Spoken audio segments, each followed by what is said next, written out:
the best start to any podcast that we've had ever, assuming that this goes into YouTube. But nobody listening on Spotify understands what's going on, and there's absolutely no context right now. Braxton, you're a terrible storyteller. Man, I'm just tired, Ryan. I moved around my entire room today. Yeah, but now you're ripped. Ripped? No. I did go to the chiropractor again. Oh, yeah. Got my back. Yeah. Oh, nice. It happens once a month, and didn't even schedule another one this time around for some reason. Last time should I be concerned? Can you give me advice? I've never been, but I can help. Okay, well, no, it's like a person-to-person thing, like somebody not scheduling an event. Okay, Ryan's going to be a mental health help person, so maybe he can help me here. So I finished the session, and to be fair, I'm not like super talkative, and our chemistry's not there, you know. Sure, you're just meeting the guy. You're just meeting the guy for the second time. And the session ends, and we're walking out, and I have to pay for it, but it's super small because of my insurance, and he doesn't offer to schedule the appointment again like he did last time. And we're I'm like, okay, I guess I can just schedule it on the app or something. He's like, yeah, you can just blah, blah, blah, blah. We waffle about like watches for a little bit because I wear watches sometimes, but he had an Apple Watch on, and then it kind of ended. But he didn't like offer to, bring the session on again. Incentivize. Yeah, it's a little weird. So is he not like into popping my bones? I don't know. Well, it's like I was a little hurt actually. I mean, it's like if you were to go on a date with somebody, right? And at the end of the date, you're like, hey, how about next Wednesday we hang out again? But if that doesn't get brought up, then probably something Did you say something during the session that was a little, off kilter? Not really. I mean, it was just typical small talk. He asked me if I went to a place for Thanksgiving, like I mentioned I was going to, so he remembered something I said from the last session. At least he's paying attention. Getting mixed signals here, So because I'm a procrastinator, since I didn't schedule the appointment then and there on the spot. It might not happen, right? It might not happen again. I don't know. I think if you do, you should confront the guy. You should be like, hey, man, last time I was here, you didn't schedule. Did I say something? Did I do something wrong? Just be upfront about it? Yeah, I mean, address the elephant in the room, because then from then on out, it might be a little awkward between you two. I mean, it's always awkward just because sometimes when I meet a fairly normal person, like, they probably work out, he's got a kid and a wife, he doesn't watch anime or play a ton of it. He's a normal guy. How old's this guy? He's probably like 40 or so. Okay. And, sometimes my conversation flow doesn't work with people that live a more or less nerdy life than I do. I'm sure some people out there agree with that. That's why you're watching a podcast about Dungeons and Dragons, because, you prefer to talk with like-minded people who are interested in those things. So perhaps out of either social frustration or just anxiety, I moved my entire room around. And now you can see Chicago and my monitor right there. So you had the chiropractic today? Yes. Okay. Yeah, I was at like 4:30 today. So I had a fun day. You also had a new microphone, the city. Man. Oh yeah, this thing. Super. Yeah, okay. Not be coy about it. Yeah, I finally bit the bullet. It was on sale again, quote unquote, or one of the Amazon things where they hike up the price and then lower it at one point so it's normal. Then I bought it. Yeah, because of what you're thinking about getting it on before Black Friday or something? And it was like $300 then. Yeah. So it's the Shure SM7B, which a lot of people use. Most of the streamers you see probably have this. Michael Jackson, it was his mic of choice. He recorded Thriller on one of these. Apparently. I didn't realize that microphone's been around that long. Different versions of it, yeah. So this is the latest iteration, but blah, blah, blah, blah, blah. Neither here nor there. Today has been a long day for me, but not for the normal circumstances. So today's been a lazy ass day for me. I mean, you're not you anymore. For the audio listeners, I'm wearing a shirt right now that says "You're not you anymore."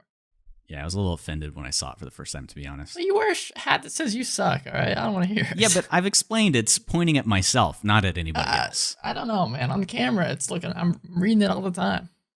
You could just flip it around, and make sure it's flip you off reflected. Then it's okay. Don't do that. I was thinking about that. We're waffling for a bit here, but I was thinking about flipping off. I was about to do it on camera. But did that really come about because people cut off middle fingers back in the olden days of archers or something like that? Really? Did you hear about that? I have no idea where that came from.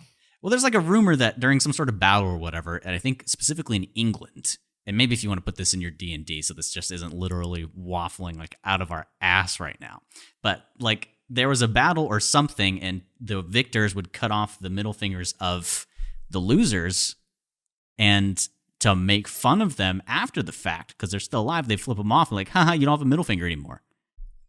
Really? That's not right, That man. is, and I've heard this from several different people throughout my entire life. I don't know if it's the actual fact or not. Where to get the idea, the term flip the bird? I don't know.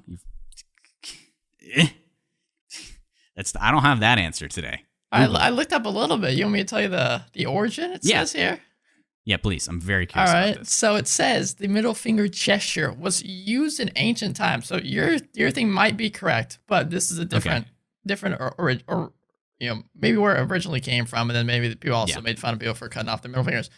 It says here, in ancient times, was a symbol of sexual intercourse in a manner meant to degrade, intimidate, and threaten. Trifecta, all those, the individual receiving the gesture. It also represents the phallus, with the fingers next to the middle finger representing testicles. Huh. So many people have probably made the point that, it's kind of a dick joke, but they're right. It is, yeah. You're being a dick. It's a dick. I feel like we're misusing it. This.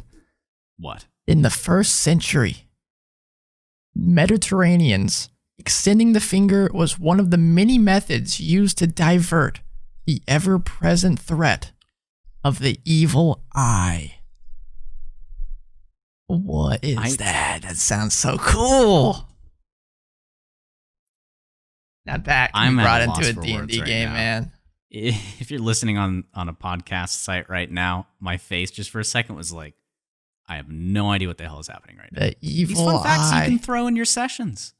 Maybe you have an NPC that's around flipping people off. It's like, no, I'm just, Cthulhu's out there. I want to get his vibes off of me. Yeah. Get him out. You got to get him away. You can see the train That's flashing. Scary, man. It is scary. But you know what's not scary? What's not scary, man? Thank you. Consistency's not scary. You know what's consistent? Something we do every week. Saying this, he's Ryan. He's Braxton. This is the Dungeon Crawl, and welcome today. If you probably guessed by that intro, of course we're talking about what the heck is WotC doing next with their stuff? What could they possibly do? You'll find a hidden message in that waffling that alluded to that, I'm sure. It's there somewhere. But they just came out with a big old book that we reviewed over the last 2 episodes for like 3 hours of content, or however long it was. About 3.5 hours. About 3.5 hours. Tasha's Cauldron of Everything. That came from a bunch of unearthed arcanas, which had a lot of things that Ryan and I were speculating. New source book, new campaign setting, planar both of those things. Planar stuff. That's what can you bring that in? I'd like that. Maybe? I don't know. But we were thinking it would be good for him and I to like deflate and just think about some of the evidence we've got, speculating with a couple of the new some of the new unearthed arcanas that happened. Ryan had a spicy hot take on the Ranger class. He just wants it in an official book, but it hasn't happened yet. So this is going to be a bit more of a Wafflecast today. Ryan, if you have any evidence to which I might either approve of bring or it to object, the table. I might have mine too. Bring it to the table. We'll dissect here. it. Yeah, well, I mean, we could make some jokes about saying, I bet they'll come out with a new Magic card set, of course. Well, yeah, they're going to do that. We're talking about D&D, though. Yeah. This isn't I think we also should talk about at some point. So there's what we think they're going to make and what we hope they're going to make, right? Yeah. Because there's things that I hope. Entirely warlock book. Warlocks. There's things I would hope them and like them to make, but I don't think they will. I think realistically they're going to stick to this section over here. So some evidence here. So they usually release about like 5 or 6 books a year. And that's a little generous. Yeah. One of those is usually, actually not always, a core book. There was not one last year. It doesn't feel like they make 5 a year. They do. Yes. So this year there was Tasha's course, supplemental rule book. Then we have 2 campaign books. Though technically, I guess you'd say one's Critical Role. It's the Wild Mound book. But they did partner. Counts. It did partner with Wizards of the Coast. Then we have Theros. So that's 3 right there. Then we have from Magic the Gathering. Yes, from MTG. Then they made the one adventure book. So Icewind Dale. They did 4 this year, which is definitely lower than normal. They usually release 2 adventures a year. Granted, this was a chalky one, and you could argue this is 2 adventures in one. But it's and you could even say it's because of COVID that it's wasn't as much going on. But they've definitely had these in the works before now. I mean, it depends if they have an office and people typically went there, which I assume they did since it's such an old industry, D&D and Wizards of the Coast. But Icewind Dale had a lot of third-party people involved with that. Yeah, I mean, freelancers run the world now basically for content creation. So, and I doubt they come in. I'm pretty sure they work remotely. Yeah, so I don't know if COVID messed up a bunch of stuff. People got laid off. It's been terrible. It hopefully is ending pretty soon, but production-wise, they might not be able to print stuff.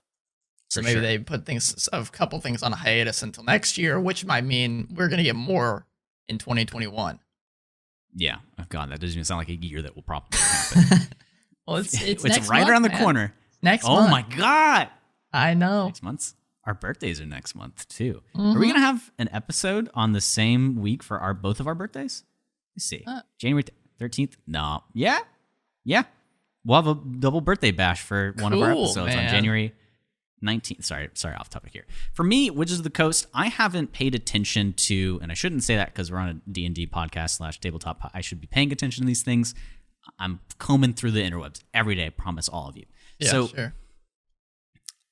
The reason I say I don't feel like they've released 5 or 6 source books per year is because I don't look at it, and there are things that I just don't care about. Yeah, a lot of them aren't interesting to you.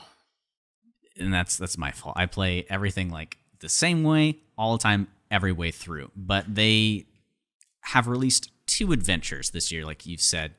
Do you think they're going to be consistent with that? I feel like that's a pretty decent amount. They do that every year? Every year. Last year, they had Baldur's Gate, Descendant to Avernus, and they had Saltmarsh. They technically had a third one, but that combined 2 other ones they released at the very beginning of 5th edition. 2 small, 100-page ones, and they combined them together to Tyranny of Dragons. And before that, 2018, they had both Waterdeep books, the Dragon Heist and Dungeon of the Mad Mage. In 2017, they had Tomb of Annihilation and Yawning Portal, and yada, yada, yada. Yawning Portal? Yeah, Tales from the Yawning Portal. That sounds really cool. It's it's 7, I think, different adventures from the first 2 editions of D&D revamped for 5th edition. Well, for me, it's the Yawning Portal itself, rather than the adventures itself, sounds so much cooler. There's I want to know more about a portal that yawns. Tomb of Horrors is in there. That's a very famous module. So, I mean, they also this is always the word that comes up for me, but revamped. I know that's literally what they titled. Unironically, it's the word that I choose every time. And I have to acknowledge the joke because I'm a terrible person who's a dad, but also not a dad yet. They did 2 remastering remakes is the word that I'm looking for. Did they do 2?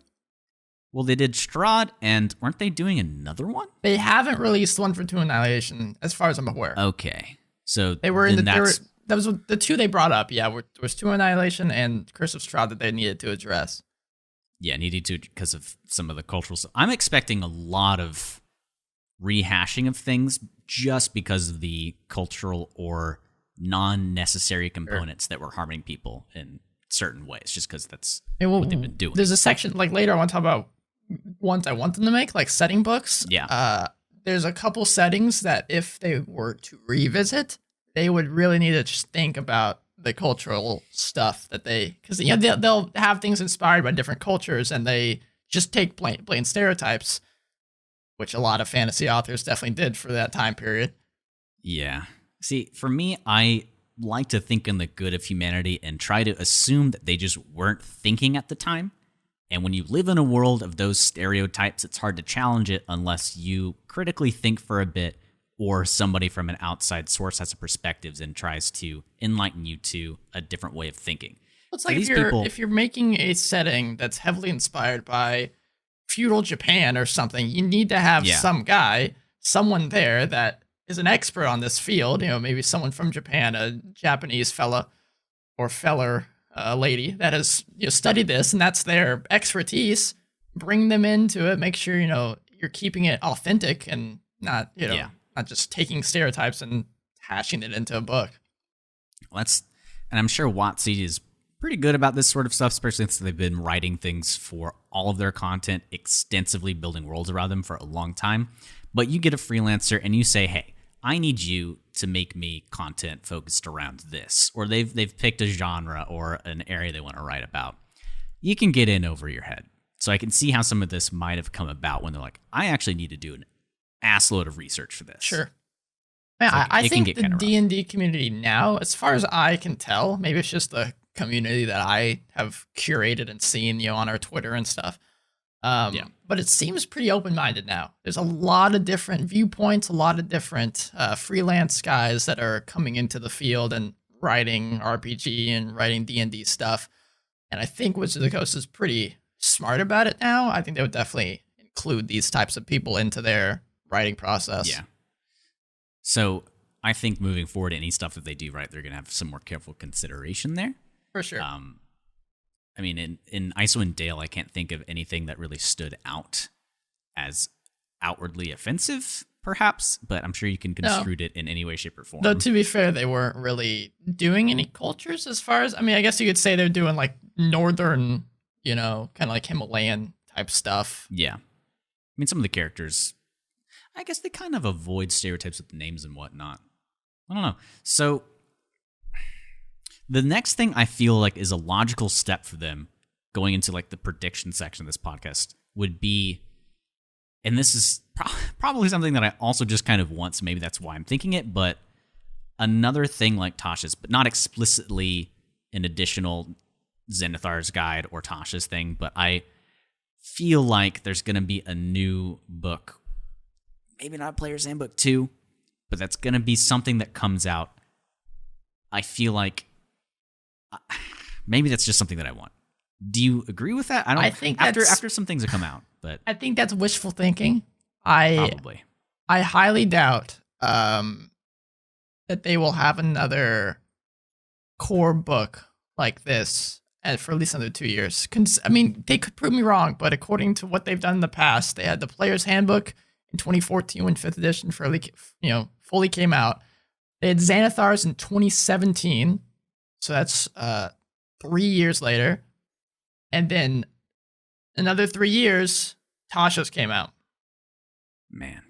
But, don't you if you take a look at Tasha's and you think about it in comparison to a Player's Handbook, the only thing it's missing to constitute it as another Player's Handbook are the actual stats for a class. Of course, they've got the subclasses, but you're missing the actual stats and beginner stuff for Dungeon Masters.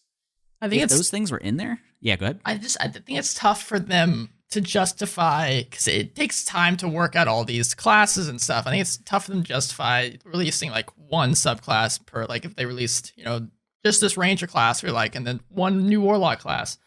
They could do like small little, magazine size stuff. But yeah, I guess that's what Unearthed Arcana is for.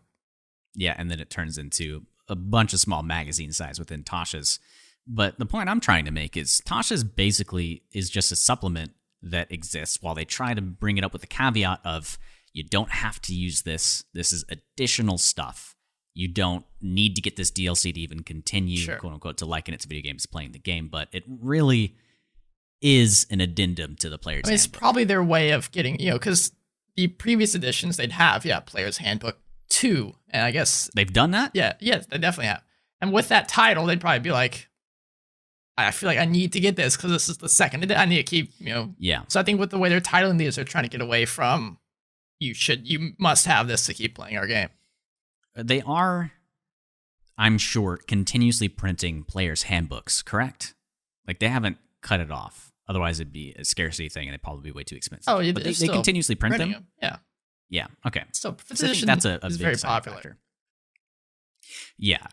I guess the evidence I wanted there is maybe if they're slowing down production on that, like, to me, I don't see a problem, and this is not bringing their ideology for 5e in. So I understand the way they think about it, but take that out for a second. When I'm just thinking in my mind, if I were WotC, it's like, okay, we're making the 5th edition Player's Handbook. Let's just make a 5th edition, not necessarily 5.1, but just a reprinting of the Player's Handbook with Tasha's stuff in there, with Xanathar's stuff in there. Maybe that's a bit too unwieldy, but like a collector's edition sort of thing. Sure. Just an all-in-one book. I mean, a little frame of reference for like 4th edition, they released Player's Handbook 1, 2, and 3 all within a year of the previous edition. So I'd have Player's Handbook came out in 2008, Player's Handbook 2, 2009, Player's Handbook 3, 2010. And they also did the same, they had Dungeon Master's Guide 2. They had 3 different monster manuals that came out each of those years as well. And during this time, they're also releasing supplemental books, adventures. They got a manual of the planes that came out during this time. They're slowing down production and writing for 5th edition like crazy in comparison to this. Yeah. In 3 years, they have so many books for 5th edition or for 4th edition, and you look at 5th edition, and it's been 6 years now, and they have probably about half, maybe the same amount. I gotta wonder, just kind of peeking back into the business side of thing, if it's like, okay, if our original Player's Handbook is making so much money, do we really need that revamp and hype by adding a 2 on there right now? Like, is there really any reason to put any resource into it? So that's one thing here. Then you've got their philosophy of we want to make it simple and accessible. To me, somebody who got into D&D during the existence of 5th edition, I've only known this rate at which they've released content. Magic the Gathering excluded, where they've continuously been making shit like 4 times a year, 3 times a year. They've kind of altered a little bit with how many cards are packed, etc. But to me, it seems like they're releasing a lot of content. Now, life is moving pretty quickly for me, but Tasha's, Xanathar's Guide, all of these extra adventures, you can say as much as you want, we want to make it simple, but there's a lot of shit out there. Yeah. I think that you don't have to use. The biggest difference between this and 4th edition release schedule is the lack of the core books. How they're doing one every 2 years, and that's a generous schedule. So those core books, what were they like for those of you that don't know what 4th edition and 3rd edition was like? Do you know much about them? Chunky. Yeah. So each one was 300, 200 pages. Damn. So would they bring alteration? I know whenever you had a point whatever E, another portion of an edition, like an update, they probably would change some subclasses. But did these new versions bring changes to the base subclass themselves? As far as I'm aware, no. They add a lot of them would be based on an idea. Like the 3rd handbook, my favorite, has psionic stuff in it. So they would expand on certain sections, like the 2nd handbook and the 1st one dealt a lot with arcane stuff, and then they kind of moved more into a psionic section for the 3rd one.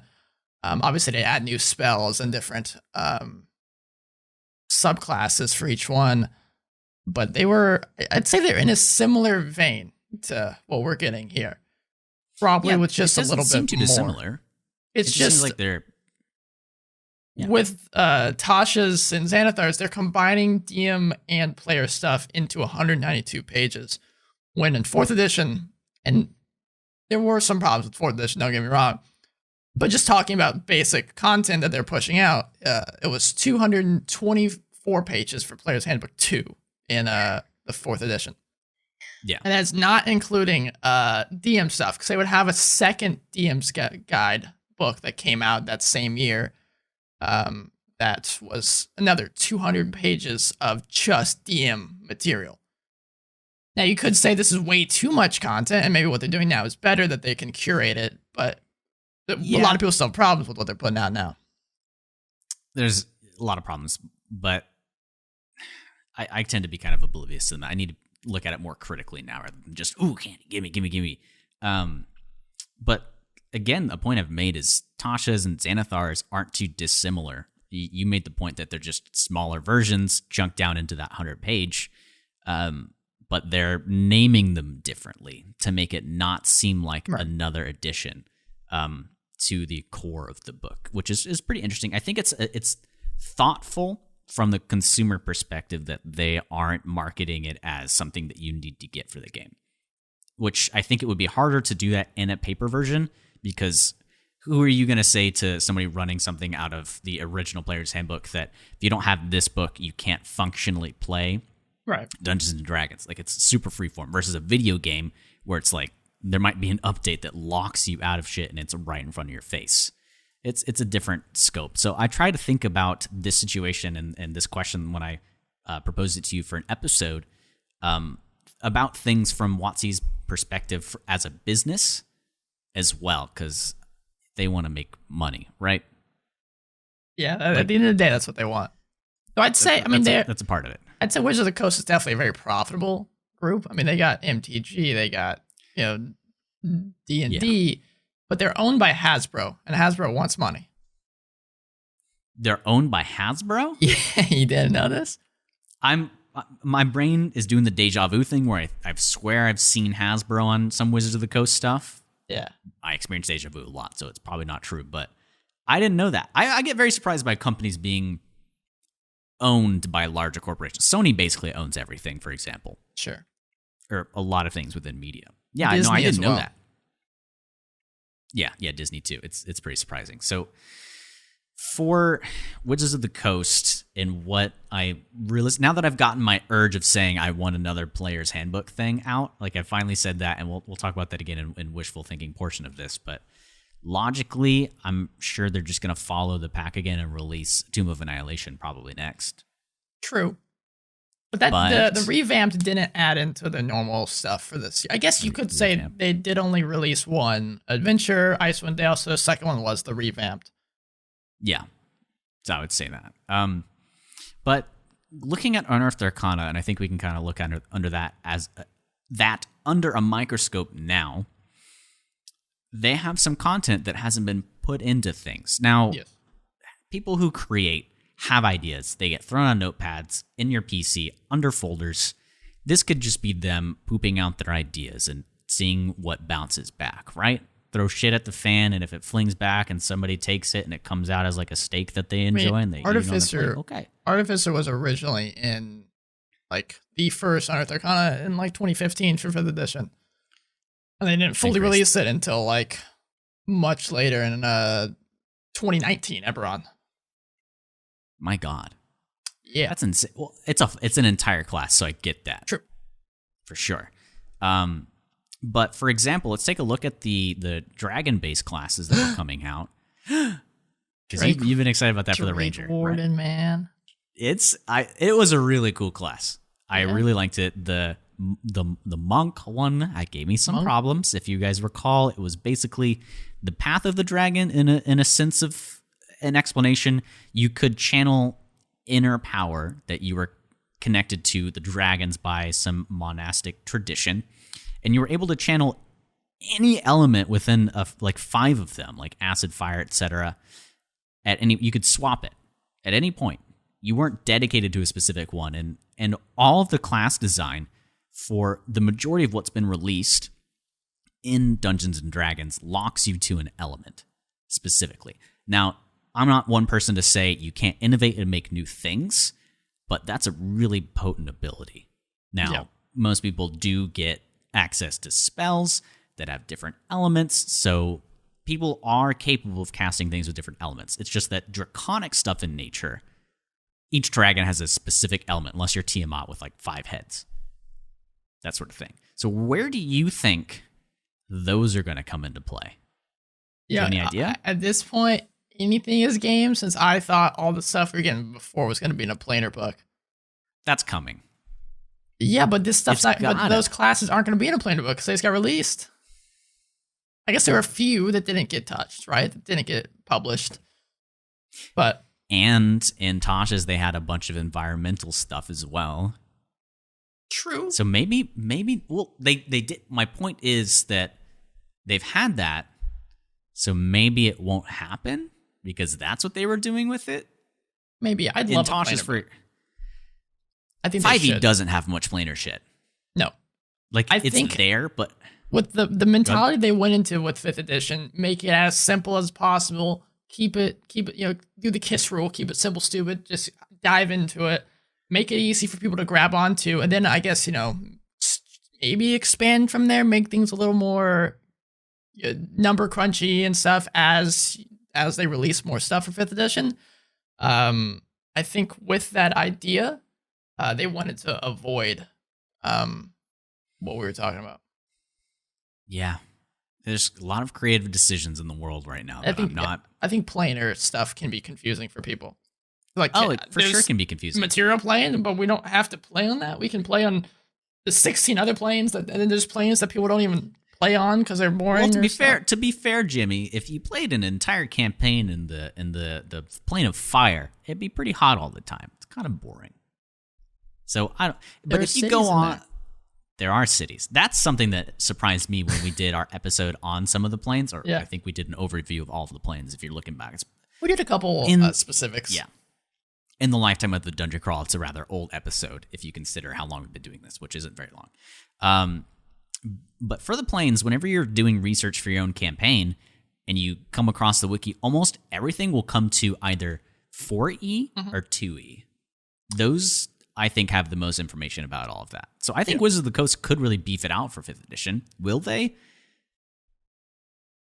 After Tasha's, I don't think they will. I think all that information with environmental information, tables, and like hazards and weather, I think that's all they're going to do. It'd be nice if they did. It would be nice, but I guess that'd be considered I mean, the problem is I don't know where that falls in. Is that a core book? Is that a campaign guide? Is that an adventure? They don't really have the supplemental book section that they've had in previous editions for 5th.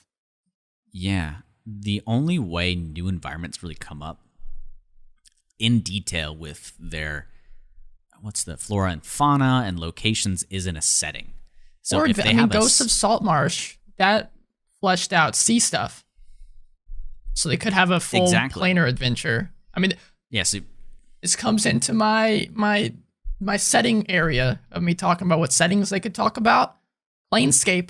They could delve into and do a Planescape section. What is that? Never heard of Planescape? I don't. Okay, I've recently gained the ability to read, as we've learned through my Tasha's guide. So Planescape is a very old setting. I want to say it came around in the 2nd edition. It at least says he was published in 94. I wasn't even born yet. But it crosses and goes across like all the different planes of existence, going through the entire cosmology wheel we've talked about. It very much goes hand in hand with like a Manual of the Planes type book. So they could do a Planescape setting book, which I guess it's just a planar book, Manual of the Planes.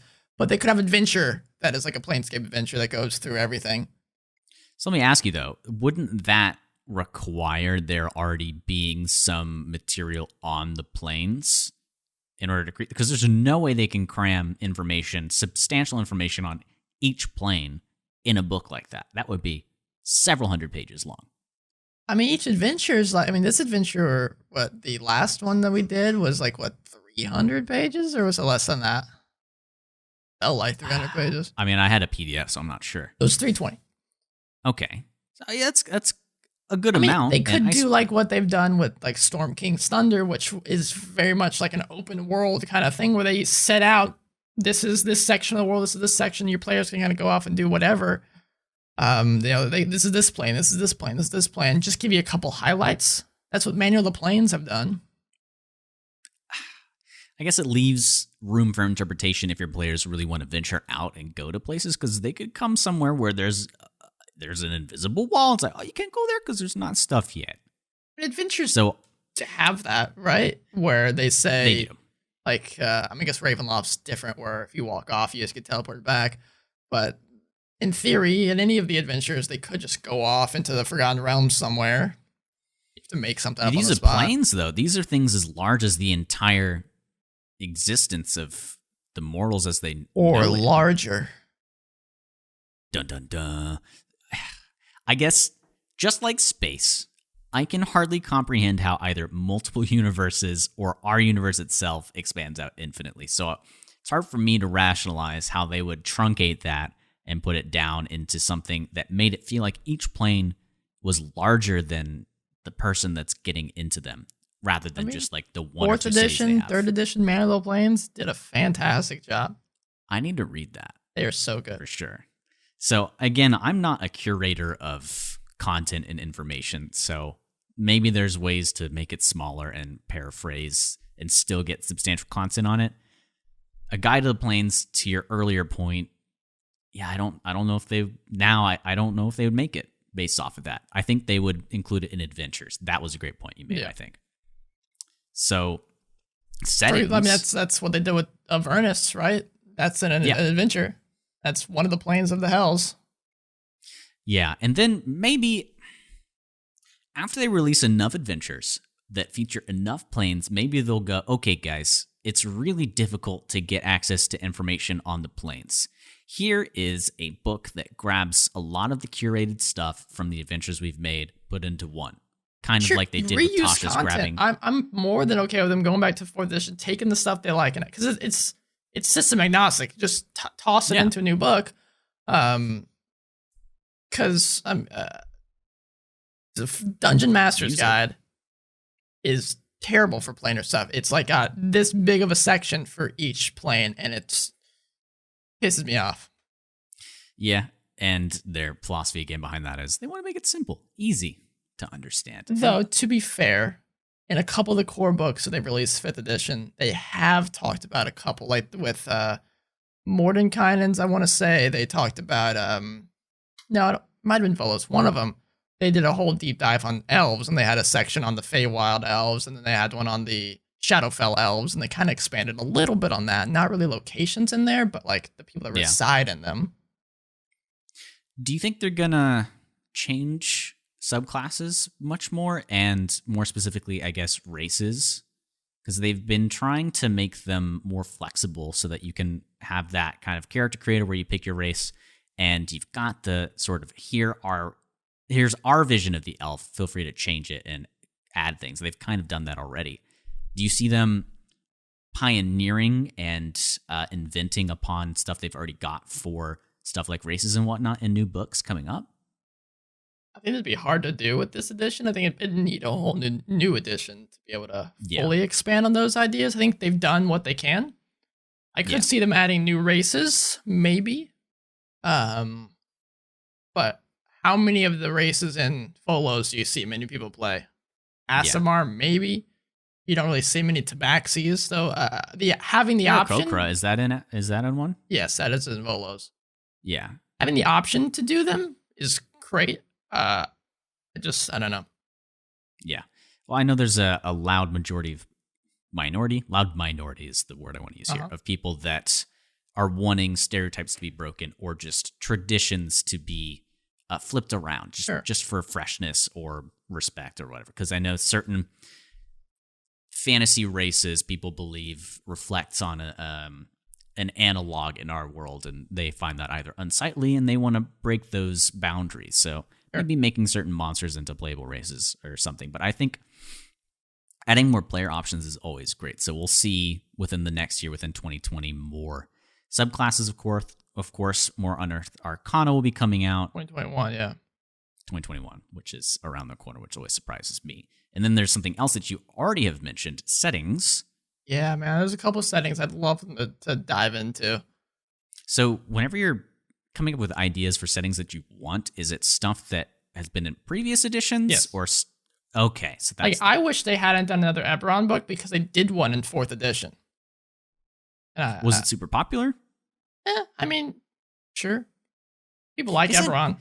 You always do that, but aren't you using Eberron in the campaign that we've been running personally? No, I haven't used Eberron at all. You literally have his name. What are you talking about? No, I had the guy in our game is Ebron. Ebron. Okay, not Eberron. Are you kidding me? It's completely different. You're really? Yeah. Oh my! You just flipped everything up on my head, man. People, DMs, and your names and your spelling, just make it simple. It's fantasy, man. If you can easily spell a character, is it even a fantasy world? Well, we've got one of our good friends, Daniel, who is I think he's studying or fluent in a different language, and he actually just posted some information about something he's working on, a project, and all the names are in this other language. And we did one of his one shots, and all the names were so difficult because like I haven't studied it. It's not on him. Yeah, those names are like actual real stuff. Those aren't just pure fantasy stuff. Those are like they seem Norse to me, but I'm not positive. Something like that. So fantasy names. If you're listening to this, Daniel, let us know. Yeah. Correct our mistakes. Be careful there. So for me, I guess in this section, like, what do we want them to release? I suppose. Do you know any settings that you like? Forgotten Realms. Give me more Eldritch stuff, I guess. I don't know. That's Far Realms. They don't really have a setting for. No, I've got to be honest and say that I haven't read much setting books. Yeah, the ones that I mean, they release stuff like every year in the Forgotten Realms. That's like the most popular setting by far. Everyone, there are like full novels that are in the Forgotten Realms. The Drizzt books are in there. R.A. Salvatore, the guy he's writing Baldur's Gate 3, right? Is he? I don't know. I feel like we've talked about this before. Maybe not. I don't know. He's doing something D&D related recently, I'm pretty sure. Yeah, something like that. Or he's writing his own game. I don't know. Regardless. I mean, there's Elden Ring. That's George R. R. Martin. George R. R. Martin, okay. Oh my God, I just got hyped about that again. It'll happen at some point. He wrote Kingdoms of Amalur. That's what I was getting confused. Not something that you want your name attached. A great game, but it's got some drama, let me tell you. It's got good depictions of Feywild if you're interested in that. Sure, yeah. Sure. Other set, like Planescape is Planescape and Spelljammer are both like very much. I've heard about Spelljammer. Spelljammer is very cool. A lot of people like it. I've never really delved too much into it, but it's very much inspired by pure science fiction stuff. There's space travel. It's obviously not extremely scientific. It's not like not like you're reading the Expanse books or something, but it's inspired by. There's spaceships that use magic crystals and all this fun jazz. I want more of that. But it allows you to visit other campaign settings, like through. Okay, did you mention that to me earlier? No, we talked about this in our previous episode because there's a spell, Dream of the Blue Veil, that allows you to go to different campaign settings. So Spelljammer and Planescape allow you to do this in the setting already. Okay. All right. So this would be cool. To me. My favorite setting, I love Ravenloft. Don't get me wrong. I'd love for them to make another Ravenloft book, but I guess Strahd already exists. Whatever. There's always more, man. Dark Sun. I love the Dark Sun setting. It's I mentioned this last episode as well. It's deserty, but it's very brutal. It's very grim, nasty. I gotta ask, of the last two settings that you just mentioned, Ravenloft and Dark Sun, are those? Nobody knows what's going on. I shouldn't be mentioning this on the podcast, but in our campaign, are those inspired of two areas that I won't read into them? I don't like spoiling myself that way, but can I? A little bit, yeah. I mean, just because there's not much desert D&D stuff, so I try to consume as much as I can. Southlands, I talked about this last episode, is getting a 5th edition, like full setting book. If you want to go back that on Kickstarter right now, but like if you know anything about Conan the Barbarian, Dark Sun's definitely like Conan inspired. Yeah, but like ramped up. There's no gods. There's magic messes up the earth. Food and water is tough to find because you're in the desert. A lot of the classic races that you have are gone. They've been killed and murdered back in history. I mean, if we're talking about settings and things that twist D&D on its head, Dark Sun is the place where stereotypes are broken. I thought you were talking about Conan. Dark Sun. That sounds really cool. Yeah, Dark Sun's so cool. I need to read that for the live play, actually. Yeah, something that might spark your fancy talking about breaking stereotypes, they're halflings in Dark Sun, and they are flesh-eating cannibal savages that lurk within the desert area. Are they just using the name like it's a coincidence, or did they work from halflings? I mean, there are other. Yeah, they're halflings. I mean, there are other settings, like Midgard, the Midgard setting for Kobold Press.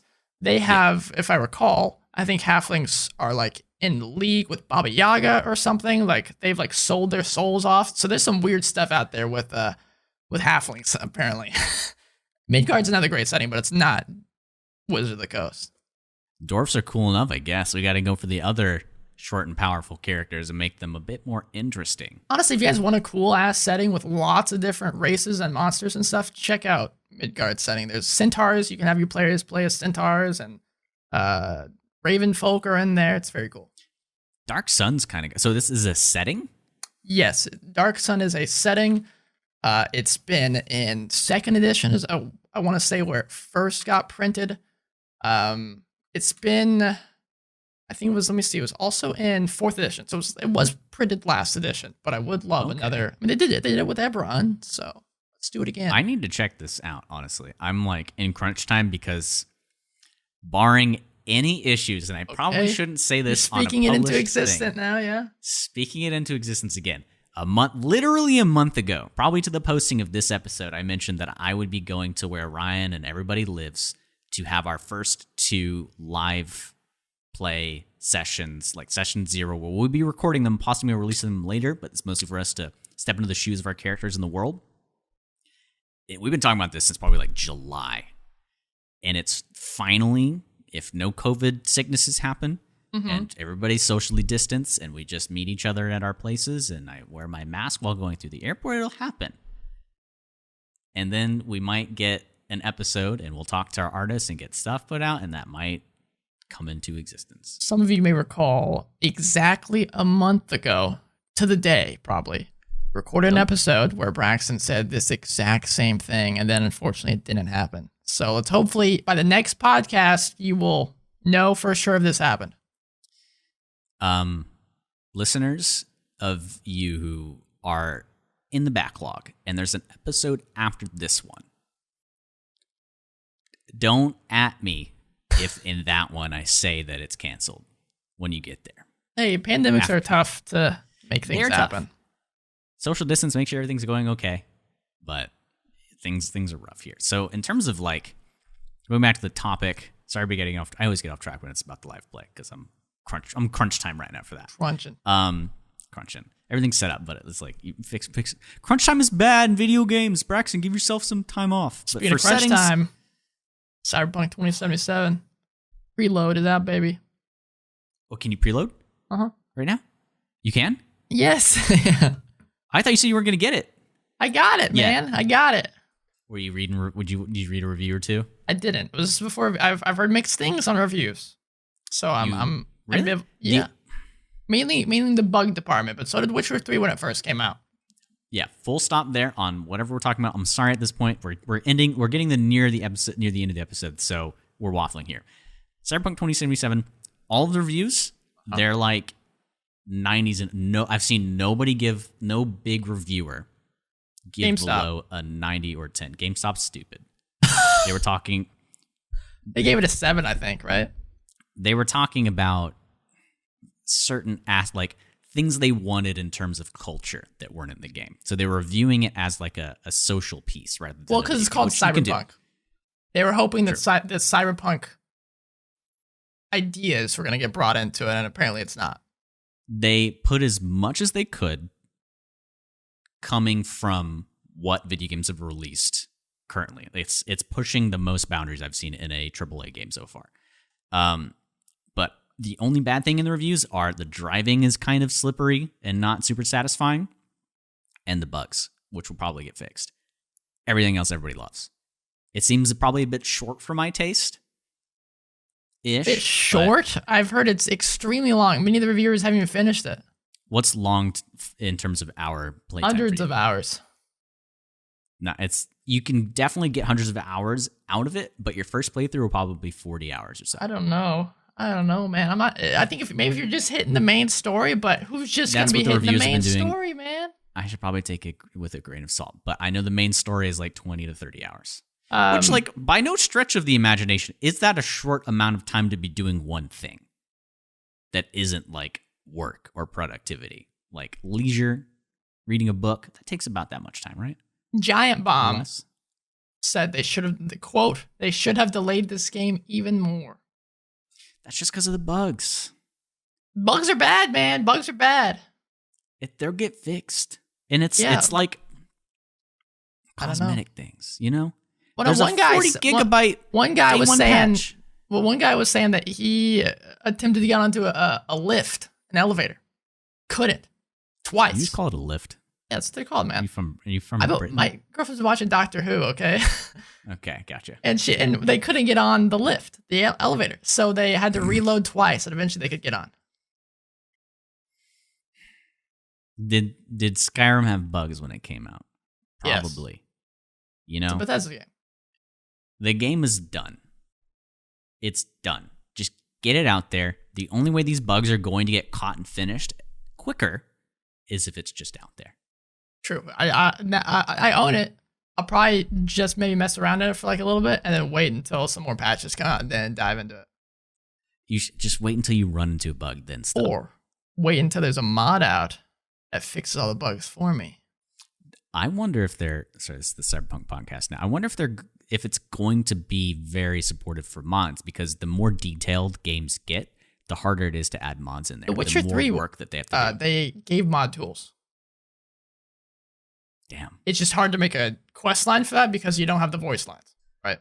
My hope for this is that it turns into another Skyrim, that you can just mod the hell out of it, play it many, many times. Because Skyrim isn't that detailed. I mean, since your character has a voice, that could make that tough. Make quest lines in there too. Fallout had it. Fallout 4. You don't have actually do have a voice line. But did they just like not have you speak for those quests? Sometimes they grab voice lines from the game itself and repurpose them. Other times they just don't have it. Which, I mean, is in line with what the game was. Other games were before. Well, this is supposed to be like a very cinematic, immersive game, right? I imagine the cutscenes of this game are going to like be, obviously it's first person, but going to be very well made. The reason they didn't do third person that I've come to after reading reviews is it's like one shot. Yang Ye said this. Whenever you get into a one shot? Like one shot camp, like record, like how one takes. What's it called? One take. Thank you. I love one takes. You're just walking around and there's no like loading. There's no cutscene with a pre-rendered thing. It's just it happens. No loading. Now, if you were there's loading, but you don't like kill the final boss or kill a guy and then it goes black screen and loads the cutscene like a typical thing, so it can get the cinematic camera. God of War was like this.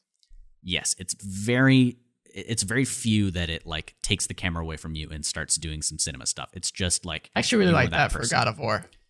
I thought I wasn't. Did amazing with that. There was some really cool cinematic moments where when the camera did pull away from Kratos, that it was very meaningful.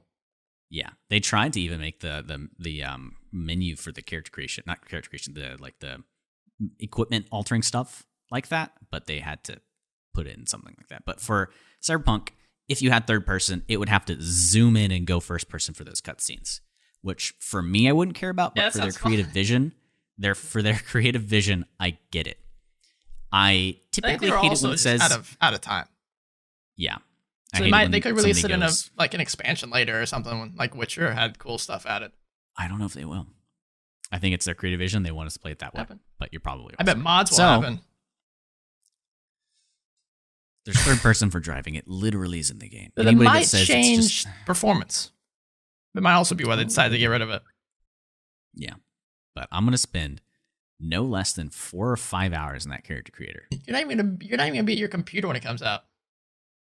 Yeah, well, comes out. I guess you'll be there that day and then leave. Ryan, it comes out Wednesday at 6 p.m. Really? I thought it came out Thursday. For PC and Stadia, it comes out Wednesday at 6 p.m. for Central Time. You get 2 days on it, then you're gonna have withdrawals. It's Tuesday, man. We got 1 day and several hours. Wait, it comes out Tuesday? Today's Tuesday. Did you say that We're right? 5 minutes into Tuesday. It comes out on Wednesday. Oh, Wednesday. So in one day and a couple hours it comes out. I'm going stir crazy. I want to get this character created. That's all I care about. So you don't care if the game is garbage. As long as the character creator is fun, I just want the character. You got your money's worth. Yeah. Mm-hmm. Wow. Yeah. That's all I care about. If the game's fun, that's just a bonus. Do you still own Code Vein? Yep. Do you like that character creator at all? Ish. It's robust and fun for an anime character creator. Yeah. Huh. Do I like the game? Nope. Till Black Desert. Yeah, I think I have like 8 or 9 hours in that, and I've played barely any of the game. Huh. I did not like that game. I actually checked again after we talked about this on the podcast a while ago. They haven't now taken out the free. You cannot download just the character creator. They've gotten rid of that. So they just want your money. I mean, honestly, it's kind of worth it. Okay, just to wrap up the podcast here, I typed in best character creators. Top 2 right now. I'll tell you right now. Black Desert. Sure. Second one. Skyrim. No. Good. Spore. Oh, fuck yeah. Dude, I've been watching. I told you about this. I've been watching Spore speedruns lately. I mean, it's cool, but best character to get out of town. Have you played Spore? I have played Spore. The game is insane. It was ahead of its time. It was ahead of its time, and then it fell out of time. No one cares. Don't knock Spore, Ryan. This could have been big if they had like made a Spore 2 or something. So they could have added on it, but they never did. What's up, man? Add a race or subclass or class in D&D that is Spore. Say more. Expand off of that. What do you mean? Like it expands? Yeah, each level you start up off as like a cell and you evolve, and you become a different thing. And you grow different arms and be. It's kind of like one of the monk subclasses that came out in Tasha's. Yo, screw this website. It has the me character created on here for the Wii. That is the pinnacle. One of the pinnacle. It's not about. It is not about how many options it has, but about how creative you can be. About how creative, which is why the Code Vein one's pretty cool because there's a lot of creativity. Even if it doesn't look pretty, it's But stuff like, what's it called? Things that had just like presets, the Dragon Age one or so. Like that one, the creativity is so limited. Or Baldur's Gate 3 or something like that. Or Baldur's. Options are okay, but I need to be able to not be locked to things. You know what? This is becoming an entirely different episode right now. And if you get me talking on character creators. Hey, we'll probably have a podcast on creating a character at some point. I'm sure that will bleed into it. Man, I'll just talk about making a warlock. How do we do this outro? You messed it up last time, so now I'm kind of like, I don't even know what we do. What do we talk about here at the Dungeon Crawl? Do we start Braxton. with... He's Ryan. Is that the order that we do these things? If you want to talk to us on social media, it's at Dungeon Crawl Pod. Yeah, it's at Dungeon Crawl Pod on Twitter and Instagram. I thought on the way home from the chiropractor, I'm going to take a video or something and post something. Then I was just like, yeah, I'm not going to do it. So at some point, I'll get more active on it. Or hey, we'll post while you're here. We will. If you want to be for free, because we don't make money off of this, our social media person or like post stuff, you can do it if you want. Probably not. We should be the ones to put that out. And they're not with us while we're taking these photos, so we have to do that. But are we posting photos, or are we just like getting stuff on the? That's neither here or there. At Dungeon Crawl Pod for socials. If you want to talk to us on email, because you're an old soul, you appreciate the form of the email. It's you need more than 120 characters. gmail.com. thedungeoncrawlpod@dungeoncrawl.com. We don't have that yet. Don't take that. So, with those things out of the way, please, how do you tell us if you like us outside of those things, Ryan? Listen up, motherfuckers. This is what you do. You go to Apple Podcasts, all right? You pull up the webpage to Apple Podcasts. I'm only going to say that one more time, everybody. Apple Podcasts. Find the Dungeon Crawl, and then it should be obvious because it's got our pictures on it. Maybe you're listening to us on that platform already. Hit that 5 stars if you haven't already. And then go down to the review area. Leave a nice, well-written review. I want to make sure, I want to give this to your 5th grade English teachers and tell them this is what old Johnny's doing now, and I appreciate them. And they, they'll bow and cry because of what they taught you in 5th grade. Really helps us out. It boosts us up in the algorithm on Apple Podcasts. Allow more people to listen to us. So make sure you do that, please. You done? Yep. You scared me there for a minute. I had to run away.